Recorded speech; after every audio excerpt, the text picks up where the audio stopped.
Study IQ IAS, अब तैयारी हुई अफोर्डेबल। हेलो एंड वेलकम दोस्तों, स्वागत है आप सभी का आपके पसंदीदा प्लेटफॉर्म स्टडी IQ IAS में।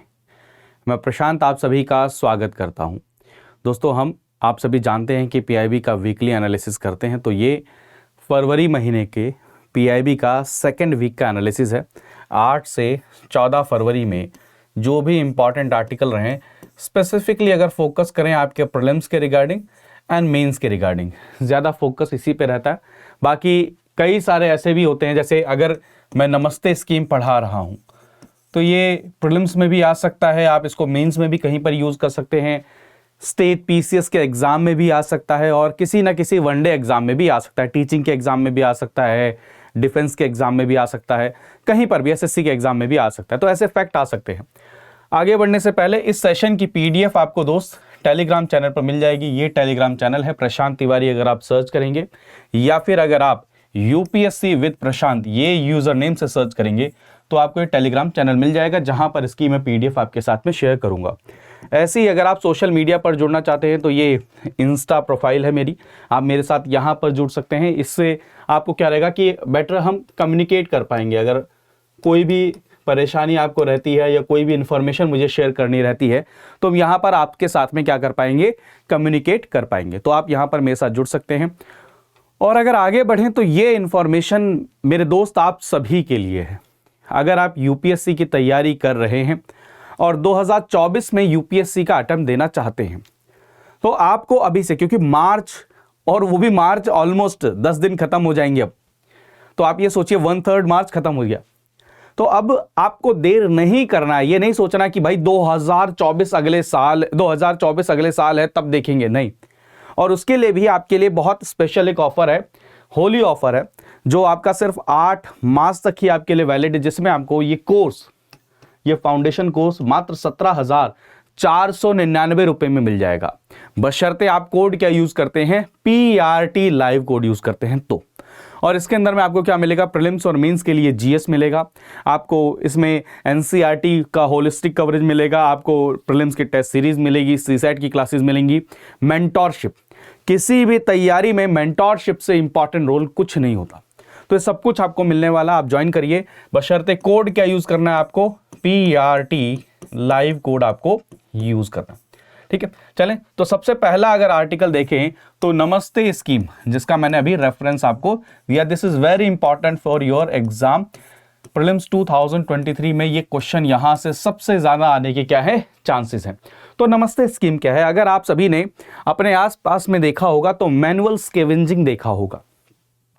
सीवेज को क्लीन करने के लिए ह्यूमन उसके अंदर में जाते हैं और सीवेज को क्लीन करते हैं। तो ये क्या है, बैन है हमारे देश के अंदर में, सुप्रीम कोर्ट के ऑर्डर के तहत में बैन है। बहुत सारे हमने क्या किए, लॉज भी इनेक्ट किए, लेकिन कई बार क्या है, अभी तक ये चीजें ढंग से इंप्लीमेंट नहीं हो पा रही। उस चीज को ध्यान में रखते हुए क्या है, नमस्ते स्कीम लॉन्च की गई। इसकी फुल फॉर्म याद रखिएगा, नेशनल एक्शन है मैकेनाइज्ड सैनिटेशन इकोसिस्टम के अंदर में, जिसके इसको किसने किया है, कौन सी मिनिस्ट्री के द्वारा, ministry of social justice and empowerment के द्वारा। इसका एम क्या है, इसका एम है 0 फैटिलिटीज को अचीव करना है भारत के अंदर में सैनिटेशन वर्क के अंदर में। ऐसा ना हो कि सैनिटेशन वर्क के अंदर में किसी की जान जाए, पहली बात। प्लस में no sanitation worker comes in direct contact with human faecal matter. सारी चीजें मैकेनाइज्ड वे में, मशीनों के द्वारा क्या की जाएंगी, सॉल्व की जाएंगी। तो प्लीज याद रखिएगा नमस्ते स्कीम, जहां पे आप क्या करेंगे, सेप्टिक टैंक क्लीनिंग प्रैक्टिसेस, इन सभी को, जो अनसेफ सीवर है, इन सभी को क्या करना है, इरेडिकेट करना है। प्लीज इस पॉइंट को नोट करिएगा। एंड कौन सी मिनिस्ट्री के द्वारा, मिनिस्ट्री ऑफ सोशल। प्लीज याद रखिएगा, एग्जाम के लिए इंपॉर्टेंट है। तो सबसे पहले क्या करना है, आपको आइडेंटिफाई करना है उन सीवेज को, उन सेप्टिक टैंक्स को, ठीक है, सेप्टिक टैंक वर्कर्स को। फिर उनको क्या करना है, ऑक्यूपेशनल ट्रेनिंग प्रोवाइड करना है, PPE किट देनी है, सारी की सारी चीजें, फिर असिस्टेंस उनको प्रोवाइड करना है। ठीक है, मिनिस्ट्री प्लीज याद रखिएगा, ministry of social justice and empowerment. Clear. Next है ई ग्राम, मिनिस्ट्री ऑफ पंचायती राज के द्वारा इसको शुरू किया गया है। सिंपल सी बात है, ई ग्राम स्वराज एक यूनिफाइड पोर्टल है। किसके द्वारा डेवलप किया? मिनिस्ट्री को जरूर याद है, मिनिस्ट्री ऑफ पंचायती राज के द्वारा डेवलप किया गया। ये किस लिए डेवलप किया है? Effective monitoring and evaluation of work taken by gram panchayat. ये सिंगल विंडो की तरह काम करेगा, जो कैप्चर करेगा पंचायत की इंफॉर्मेशन, उनकी कंप्लीट प्रोफाइल, पंचायत का फाइनेंसेस, एसेट डिटेल, सब कुछ यहां पर मिलेगा। यानी कि ये सिंगल विंडो रहेगा, यहां पर यूनिफाइड पोर्टल के रूप में काम करेगा। That's it. पंचायती राज के द्वारा, मिनिस्ट्री ऑफ पंचायती राज के द्वारा शुरू किया गया। ठीक है, प्लीज याद रखिएगा, आप ये चीज समझने की कोशिश करिए। हम एक कॉन्सेप्ट हमने पढ़ा भी है कि जो गवर्नेंस को हम क्या करना चाह रहे हैं, लोकल लेवल पर लेकर जाने की कोशिश कर रहे हैं काफी समय से। तो उसमें एक स्टेप ये क्या करेगा, फर्दर और ज्यादा एनहांस करेगा। प्लीज इस पॉइंट को नोट कर लीजिएगा। नेक्स्ट टॉपिक अगर देखा जाए, सक्सेसफुल लॉन्च ऑफ 3 सैटेलाइट्स। अब इसमें जो लॉन्च व्हीकल यूज हुआ है वो कौन सा है? Small satellite launch vehicle, SSLV। इसलिए इंपॉर्टेंट है, दरअसल अगर आप जनरली देखेंगे तो हम PSLV, GSLV इन सभी का यूज करते हैं किसी सैटेलाइट को लॉन्च करने के लिए। उनकी जो कॉस्ट होती है वो बहुत ज्यादा होती है, प्लस में उनको प्रिपेयर करने में जो टाइम लगता है वो बहुत ज्यादा लगता है। यानी कि आप ऑन डिमांड उनको तुरंत एकदम से तैयार नहीं कर पाते। तीसरी इंपॉर्टेंट चीज, अगर ऑन एन एवरेज हम निकालें पूरे वर्ल्ड के अंदर में, तो मैक्सिमम सैटेलाइट्स का जो वेट होता है जिनको हम ऑर्बिट में डालना चाह रहे हैं, उनका वेट बहुत कम होता है। यानी कि ये ऐसा हो गया कि आप एक रेलगाड़ी के अंदर में एक रुई का क्या करें, ढेला डाल दें। मतलब समझ रहे कि उतनी ज्यादा उसके व्हीकल की नीड नहीं है, उतनी पावर की नीड नहीं है। अगर आप मान के चलिए कोई ऐसा सैटेलाइट लेकर जा रहे हैं जो मून पे जा रहा है, यानी कि वहां पर उतनी पावर की, उतनी ड्यूरेशन की आवश्यकता है। तो उन सब चीजों को ध्यान में रखते हुए इसरो ने क्या किया, स्मॉल सैटेलाइट लॉन्च व्हीकल बनाया कि छोटे छोटे जो सैटेलाइट्स हैं, जो ऑन एन एवरेज सबसे ज्यादा सैटेलाइट है इस समय, उनको लॉन्च करने के लिए व्हीकल बनाया गया। तो अभी क्या किया गया है, ये इसका सेकेंड लॉन्च था। इसके अंदर में 3 सैटेलाइट को उन्होंने लॉन्च किया है, एक ज़ेनस, आजादी set and earth observation satellite. ठीक है, तो ये जो स्मॉल सैटेलाइट लॉन्च व्हीकल है, ये कितने किलोमीटर तक, 450 किलोमीटर सर्कुलर ऑर्बिट तक प्लेस कर सकते हैं। ठीक है, 37 डिग्री के अंदर में। ठीक है, तो प्लीज याद रखिएगा। और इसके अंदर में ये सारी इंफॉर्मेशन है। आप देखिए जो जो सैटेलाइट लॉन्च किए गए, अर्थ ऑब्जर्वेशन सैटेलाइट जो 7 है उसका कितना देखिए आप, 153 kg का रहा है। जेनस, ये क्या है, टेक्नोलॉजी डेमोन्स्ट्रेट किया गया, ये किसके द्वारा, यूएसए वाला अंतरिक्ष के द्वारा, 10.2 kg। आजादी सेट 8.8 kg का सैटेलाइट है जो स्पेस किड्स के द्वारा बनाया गया, 750 गर्ल्स स्टूडेंट के द्वारा। ठीक है, अब इतने छोटे छोटे सैटेलाइट के आप सोचिए, उतना बड़ा आप अगर व्हीकल लॉन्च करते तो small satellite launch vehicle ISRO के द्वारा डेवलप किया गया है। ये new small satellite launch vehicle है जो क्या कर सकता है, आप ये चीज 500 kg तक का, कितना, 500 kg तक के सैटेलाइट को लॉन्च कर सकता है एंड ऑन डिमांड बेसिस, यानी कि इसका टाइम बहुत कम होता है। थोड़ा सा एक इसके बारे में और याद रखिएगा, इसके अंदर में 3 सॉलिड स्टेज होते हैं। पहला पॉइंट आपसे क्वेश्चन कहेंगे, 4 स्टेज होता है, 2 स्टेज होता है, 1 स्टेज होता है, लिक्विड स्टेज होता है या क्रायोजेनिक इंजन। तो आपको पता होना चाहिए सॉलिड स्टेट की हम बात कर रहे हैं। 34 मीटर की बात कर रहे हैं, ये टॉल है एंड 2 मीटर वाइड है। ठीक है, क्लियर है, प्लीज याद रखिएगा, एग्जाम के लिए क्या है ये इंपॉर्टेंट है प्रीलिम्स के अंदर में। ठीक है, चले, तो जो पहला D1 हमने लॉन्च किया था वो थोड़ा सा क्या हुआ था, अपने उसने ऑर्बिट से मिस हो गया था वो सैटेलाइट को लॉन्च करने में। तो D2 कहा गया है कि अच्छे तरीके से एम कर सकता है। प्लस में SSLV के साथ में हम प्राइवेट लेवल पर को काफ़ी कुछ सर्व कर सकते हैं। यानी कि मान के चले इसरो प्राइवेट कंपनीज के साथ में कोलैबोरेट कर सकता है कि भाई ये चीज़ होने वाली है और यहाँ पर क्या कर सकते हैं हम, आप आइए हम अपने सैटेलाइट को हमारे से लॉन्च करिए, यानी कि ऑन डिमांड बेसिस। ठीक है, चले नेक्स्ट है सर्व दवा सेवन, मास ड्रग एडमिनिस्ट्रेशन। अब दरअसल ये चीज़ समझिएगा कि जो आपका लिम्फेटिक फिलियारिसिस, LF जिसको बोला जाता है, ये एक ऐसी बीमारी है जिसको एलिमिनेट करने के लिए काफ़ी समय से हम ऐसी स्कीम, ऐसी मुहिम चलाते रहते हैं। तो ऐसे हमने दोबारा से चलाया जिसके अंदर मास ड्रग एडमिनिस्ट्रेशन करेंगे, सर्व दवा सेवन करने की कोशिश करेंगे इसको एंड करने के लिए। तो एक बार उसके बारे में पता होना चाहिए। ये ministry of health and family के द्वारा शुरू किया गया, लॉन्च किया गया है। ये कैंपेन है जिसके अंदर में हम क्या करेंगे, 10 फिलियरी अफेक्टेड जो स्टेट्स हैं उनको हम क्या करेंगे, टारगेट करेंगे, जिसके अंदर में हम क्या कोशिश करेंगे, लिम्फेटिक फिलियरेसिस को हम खत्म करने की कोशिश करेंगे। आप देख सकते हैं बीमारी को, ठीक है। इंडिया कोशिश कर रहा है कि 2027 तक 2027 का हमारा टारगेट, देखिए टारगेट क्वेश्चन पूछे जा सकते हैं, बीमारियों से रिलेटेड टारगेट, स्कीम से रिलेटेड टारगेट, ईयर पूछे जा सकते हैं, ठीक है। तो लिम्फेटिक फिलियरेसिस किसके कारण में होता है, वेक्टर बॉर्न डिसीज है, जो किसके, क्यूलेक्स मॉस्किटो के काटने के कारण में होता है, और उसके बाद में क्या होती है, डिसेबिलिटी तक हो जाती है। हमने पहले भी कई सारी कोशिश करी है, लेकिन ये चीज़ हम सक्सेसफुल नहीं हो पा रहे थे, ठीक है। तो 90 डिस्ट्रिक्ट के अंदर में हम कोशिश करेंगे बहुत सारी चीज़ें, और जागरूक पहल, जागरूक बालक, या कई सारे स्टेट्स भी काम कर रहे हैं। तो प्लीज़ याद रखिएगा कि 2027 तक हमारा टारगेट है, उसके अंदर में क्यूलेक्स मॉस्किटो का नाम याद रखिएगा, ठीक है। और अलग अलग स्टेट्स के अंदर में कोशिश की जा रही है, ठीक है। नेक्स्ट है अमृत भारत स्टेशन। आप नाम से समझ चुके होंगे, तो देश के अंदर में जो रेलवे स्टेशंस हैं उनको रिवैम्प करना, उनको मॉडर्नाइज करना, उनको अपग्रेड करना। तो अमृत भारत स्टेशन स्कीम का एम क्या है कि अपग्रेड करना है, मॉडर्नाइज करना है रेलवे स्टेशंस को अक्रॉस द कंट्री। ये हमारा क्या है, एम है, ठीक है। यहां तक आपको समझ में आती है चीज।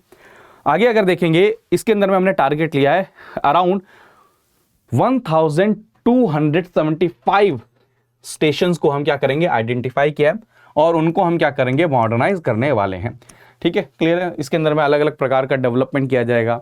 जैसे अगर मान के चलिए कहीं पर एलिवेटर नहीं है तो वहाँ पर एलिवेटर आए, ठीक है। आप अगर मान के चलिए कहीं पर आपको लगता है कि क्लीननेस नहीं है, वो आए, लिफ्ट आए, एस्केलेटर आए, टॉयलेट्स आए, ये सारी चीज़ें इसके अंदर में करी जाएंगी। तो बस इतना याद रखिएगा, दैट्स इट, ठीक है। चलें, वन स्टेशन वन प्रोडक्ट के तहत में भी इसके अंदर में कि पैसेंजर्स को इन्फॉर्मेशन, एग्जीक्यूटिव लॉन्जेस, ये सारी चीज़ें प्रोवाइड करी जाएंगी।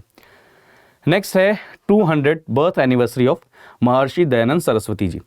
अब जो अभी प्रेजेंट गवर्नमेंट है उनका बहुत ज़्यादा इनिशिएटिव है और मोटिव है कि कैसे और क्या है, और उनको आगे की तरफ बढ़ाया जाए, कैसे और जिन लोगों के बारे में जानकारी नहीं है उनके बारे में लोगों को कैसे और अवेयर किया जाए।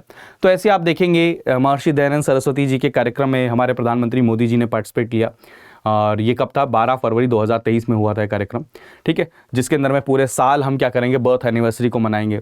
ऐसे ही आप देखेंगे बिरसा मुंडा जी का बर्थ एनिवर्सरी को भी सेलिब्रेट किया जाता है जनजातीय दिवस के रूप में। मतलब ये एक रेफरेंस है। तो महर्षि दयानंद जी के बारे में आपको पता होना चाहिए कि उनका जन्म जो हुआ था 12 फरवरी 1824 में होता है। यहां से क्वेश्चन इस बार आएगा, प्रीलिम्स में यहां से क्वेश्चन इस बार आएगा, ठीक है। पहली बात तो ये, प्लस में उन्होंने आर्य समाज की स्थापना करी थी, कब, 1875 में। अब ये चीज याद रखिए, इन्होंने ही ये कहा था कि क्या, गो बैक टू वेदा, क्या, गो बैक टू वेदा, ठीक है। एक और चीज आप देखेंगे, आर्य समाज क्या नाम है, उन्होंने बहुत ज्यादा मतलब वेद की अथॉरिटी को उन्होंने डिनाई नहीं किया था। ये क्वेश्चन पूछा जाता है।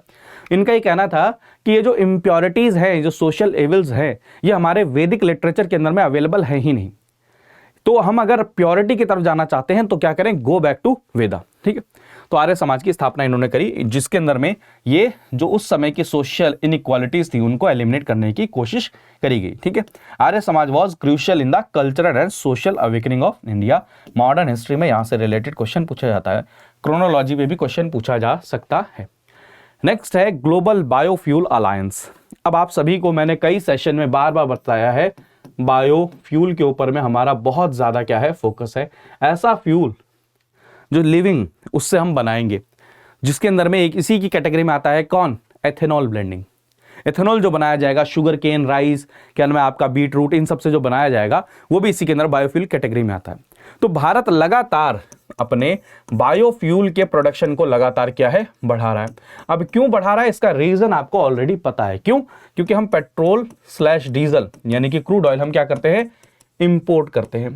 तो हम उनके ऊपर में अपनी इंपोर्ट डिपेंडेंस क्या करना चाहते हैं, कम करना चाहते हैं। प्लस में बायोफ्यूल से फार्मर्स को भी क्या मिलेगी, इनकम बहुत ज्यादा मिलेगी। तो इसी की कड़ी में एक स्टेप आगे बढ़ते हुए ग्लोबल लेवल पर Brazil, India and United states ने एक साथ आए हैं, और उन्होंने और भी अदर इंटरेस्टेड कंट्रीज को कहा है कि आप हमारे साथ कोलैबोरेट करिए। किस चीज के लिए, ग्लोबल बायोफ्यूल अलायंस को बनाने के लिए।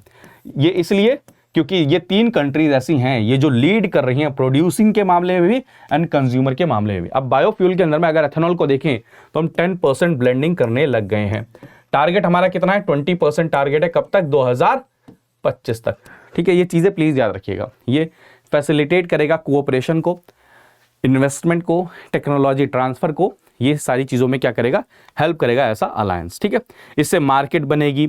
आप क्या करेंगे? स्ट्रॉन्ग पॉलिसीज बनाएंगे, टेक्निकल सपोर्ट देंगे, बेस्ट प्रैक्टिसेस कहाँ कहाँ क्या क्या होती हैं वहाँ पर होगा, रीजनल और जो क्या नाम है इंटरनेशनल एजेंसीज, उन सभी को एक साथ लेकर आएगा। ठीक है, क्लियर है? किसी को भी कोई डाउट इससे related? Global fuel alliance is one of the major priorities under India's G20 presidency. चले आगे बढ़ते हैं। नेक्स्ट है अमृत पैक्स। ठीक है, अब ये क्या है? पोस्टल सर्विस, आप सभी जानते हैं, नाम से समझ आ गया होगा, इमेज देख लिया होगा, अमृत पैक्स। अब अमृत क्या है आप समझिए, क्या है चीज? आजादी का अमृत महोत्सव। तो 5 डे महाकुंभ ऑफ स्टैंप्स, इसको सेलिब्रेट किया जा रहा है, ऑर्गेनाइज किया जा रहा है किसके पार्ट के तहत में? आजादी का अमृत महोत्सव के रूप में। ठीक है, तो अमृत पैक्स 2023 ये ऑर्गेनाइज किया जा रहा है किसके द्वारा? इंडियन पोस्ट के द्वारा, इंडिया पोस्ट के द्वारा। ठीक है, और ये बैकबोन है हमारी कंट्री के कम्युनिकेशन सिस्टम का, अगर आप देखेंगे पिछले 150 साल से। ठीक है, और अलग अलग प्रकार के पोस्टल इसके अंदर में निकाले जाएंगे, अलग अलग प्रकार के लॉन्च किए जाएंगे इसके अंदर स्टैम्प। ठीक है, तो प्लीज़ इस चीज़ को नोट कर लीजिएगा, इंपॉर्टेंट है, आपसे पूछ सकते हैं कई बार। तो जैसे अलग अलग नारी शक्ति, युवा शक्ति, nature, wild life, Indian culture, इन सबसे, इन डाइवर्सिटी से रिलेटेड सारी चीज़ें इसमें रहेंगी। नेक्स्ट है आपका दिल्ली मुंबई एक्सप्रेसवे। आप सभी ने न्यूज़ में बहुत सुना होगा, बहुत हल्ला मचा था। तो अभी इसका क्या है, एक हिस्सा ओपन कर दिया गया है। दिल्ली से दौसा और लालसोट वाला जो सेक्शन है उसको ओपन कर दिया गया। 246 किलोमीटर वाला जो फेज है उसको ओपन कर दिया गया। एक्चुअली हमने टारगेट कहाँ से लिया? दिल्ली से लेकर ये एक्सप्रेसवे बनेगा मुंबई तक का। क्या है? मुंबई तक का। तो दिल्ली, दौसा एंड लालसोट सेक्शन क्या है? ये इस पूरे एक्सप्रेसवे का फर्स्ट फेज है। क्या है? फर्स्ट फेज है। ठीक है, तो ये क्या है? फर्स्ट फेज है दिल्ली टू मुंबई एक्सप्रेसवे का। Has been built at the cost of more than 12,150 crore. ठीक है, अब यहां से आपसे क्वेश्चन पूछ सकते हैं कि इससे फायदा क्या? सबसे पहली बात तो एम्प्लॉयमेंट क्रिएट हो रहा है। इंफ्रास्ट्रक्चर में अगर मान के चलिए आप कुछ भी इन्वेस्टमेंट करते हैं तो उसके क्या है, और हमें पॉजिटिव इंपैक्ट भी देखने को मिलते हैं। आपसे क्वेश्चन पूछ सकते हैं कि किन किन स्टेट से गुजरेगा, तो इंपॉर्टेंट हो सकता है 6 स्टेट से गुजरेगा, दिल्ली, हरियाणा, राजस्थान, मध्य प्रदेश, गुजरात एंड महाराष्ट्र। इससे कहा जा रहा है कि इसकी जो ट्रैवल डिस्टेंस है दिल्ली से मुंबई वो 12% कम हो जाएगा, एंड टाइम जो है वो 24 घंटे की जगह 12 घंटे लगेंगे। आप खुद सोचिए, हाफ टाइम लगेगा। तो इससे क्या है, इकोनॉमिक बेनिफिट, रीजनल कनेक्टिविटी, सारी चीजों में हमें क्या मिलेगा? बेनिफिट मिलेगा। नेक्स्ट है राष्ट्रीय संस्कृति महोत्सव। तो आपसे क्वेश्चन पूछ सकते हैं राष्ट्रीय संस्कृति महोत्सव किसके द्वारा ऑर्गेनाइज किया जाता है? तो प्लीज याद रखिए, मिनिस्ट्री ऑफ कल्चर के द्वारा ऑर्गेनाइज किया जाता है, जिसके अंदर में हम नेशनल यूनिटी को प्रमोट करते हैं, इंटीग्रिटी को प्रमोट करते हैं, जहां पर कल्चर को आपस में क्या करते हैं? एक्सचेंज करते हैं। That's it. ठीक है, अब आपको समझ में आ गया। राष्ट्रीय संस्कृति महोत्सव एक ऐसा प्लेटफॉर्म होगा जहां पर आप क्या कर रहे हैं, एक भारत श्रेष्ठ भारत को आगे की तरफ में लेकर जा रहे हैं, आपस में एक दूसरे के साथ में क्या कल्चर को एक्सचेंज कर रहे होंगे। ठीक है, जहां पर आप अपॉर्चुनिटी प्रोवाइड करा रहे हैं for people to come together and experience the best of India's culture. ठीक है, तो ये महोत्सव अगर आप देखेंगे 2019 वाला कहां पर हुआ था? मध्य प्रदेश में हुआ था। 2022 वाला आंध्र प्रदेश में हुआ था। प्लीज इन चीजों को नोट करिएगा। ठीक है, इसके अंदर में 350 फोक एंड ट्राइबल आर्टिस्ट उन्होंने पार्टिसिपेट किया है इसके अंदर में। नेक्स्ट है AK-203 असॉल्ट राइफल। तो आपसे डायरेक्ट क्वेश्चन पूछ सकते हैं कौन बनाता है? आप सभी जानते हैं कि डिफेंस इक्विपमेंट्स मैक्सिमम हम क्या करते हैं? इंपोर्ट ही करते हैं, लेकिन हम अभी क्या कर रहे हैं? इसको भारत में बनाएंगे। किसके द्वारा? भारत और रशिया का जॉइंट वेंचर है। कहां पर है? कहां पर है? कोरबा, उत्तर प्रदेश। आपने अमेठी का नाम सुना होगा। ठीक है, तो याद रखिएगा ये जॉइंट वेंचर है इंडिया एंड रशिया का, जहां पर ये राइफल्स क्या है वहां पर बनाई जाएंगी। ठीक है, कहां पर? उत्तर प्रदेश के अंदर में। इससे आपको सोचिए सेल्फ सफिशिएंसी मिलेगी हमें क्या होगा? हम इंपोर्ट नहीं करेंगे, भारत के अंदर बना रहे, इंडिजिनस हो गया, एम्प्लॉयमेंट क्रिएट होगा, एक सेल्फ रिलायंट का कॉन्फिडेंस आएगा। इससे क्या होगा? फर्दर और सेक्टर्स के अंदर में पॉजिटिव इंपैक्ट हमें देखने को मिलेंगे। ठीक है, नेक्स्ट है PM श्री स्कूल्स। प्लीज इस स्कीम को नोट कर लीजिएगा, बहुत इंपॉर्टेंट है एग्जाम के लिए। तो PM श्री स्कूल का फुल फॉर्म देखिए, प्रधानमंत्री स्कूल फॉर राइजिंग इंडिया, जिसके अंदर में हम क्या करेंगे, ये सेंट्रली स्पॉन्सर्ड स्कीम है, यानी कि जो पैसा है वो सेंट्रल स्टेट गवर्नमेंट के बीच में क्या होगा, शेयर होगा। ठीक है, ये कब अप्रूव किया गया था, सितंबर 2022 में इसको अप्रूव किया गया है। और ये कब से चलेगा स्कीम, 2022-23 से 2026-27 तक, जिसके अंदर में क्या किया जाएगा, जो नई आपकी नेशनल एजुकेशन पॉलिसी आई है उसके अकॉर्डिंग स्कूल्स को क्या किया जाएगा, रिवैम्प किया जाएगा। क्या, उनको एक्स्ट्रा ऑर्डिनरी स्कूल्स बनाए जाएंगे। ठीक है, क्लियर है। तो पीएम श्री स्कूल आप यहां पर क्या करेंगे, 21st सेंचुरी के अकॉर्डिंग स्कूल्स को अपग्रेड करेंगे, जहां पर 14,500 स्कूल्स को आपने टारगेट में रखा है। ठीक है, क्लियर है, प्लीज नोट करिएगा। नेक्स्ट है ऑपरेशन दोस्त। अब ये तो न्यूज़ में बहुत ज़्यादा है, आपको पता है टर्की के अंदर में क्या हुआ, बहुत बड़ा एक भूकंप आया, तो वहां पर भारत की तरफ से सहायता पहुंचाने में सबसे पहले अगर कौन रहा पूरे विश्व के अंदर में देखा जाए तो भारत रहा। और भारत ने उस ऑपरेशन को नाम दिया ऑपरेशन दोस्त। पूरे विश्व में उसकी बहुत ज़्यादा सराहना हुई, पूरे वर्ल्ड ने उसकी तारीफ करी। टर्की भी बिल्कुल हाथ पैर ऐसे जोड़ते हुए हमारी धन्यवाद करता नहीं थका। वो बात अलग है कि अगले ही हफ्ते अभी रिसेंटली जम्मू एंड कश्मीर के मामले पर पाकिस्तान का साथ देता हुआ टर्की नजर आया। तो वो कहानी है कि साधु अपना रूप करता है और जो बिच्छू है वो अपना काम करता है, दोनों अपना अपना काम करें। भारत ने साधु के रूप में वहां पर देखा कि हाँ भाई यहाँ पर हमें सहायता करनी है, तो हमने ऑपरेशन दोस्त चलाया। बिल्कुल आनंद फानन में हमने बहुत कुछ यहाँ पर लगा दिया, सारी सुविधाएं लगा दी। और ये वही टर्की जिसने कहते हैं ना विश्वासघात, तुरंत पाकिस्तान के साथ आके भारत के अगेंस्ट में वहां पर कश्मीर के मामले में पाकिस्तान का साथ दिया और भारत को घेरने की कोशिश की। तो ऑपरेशन दोस्त अगर आपसे पूछ लें तो आपको ये चीज पता होनी चाहिए। तो आज के सेशन में इतना ही। आई होप आपने सेशन को एंजॉय किया होगा। ऐसे ही मैं 3rd वीक 4th वीक लेकर आऊंगा, फिर मार्च का 1st वीक आ ही जाएगा।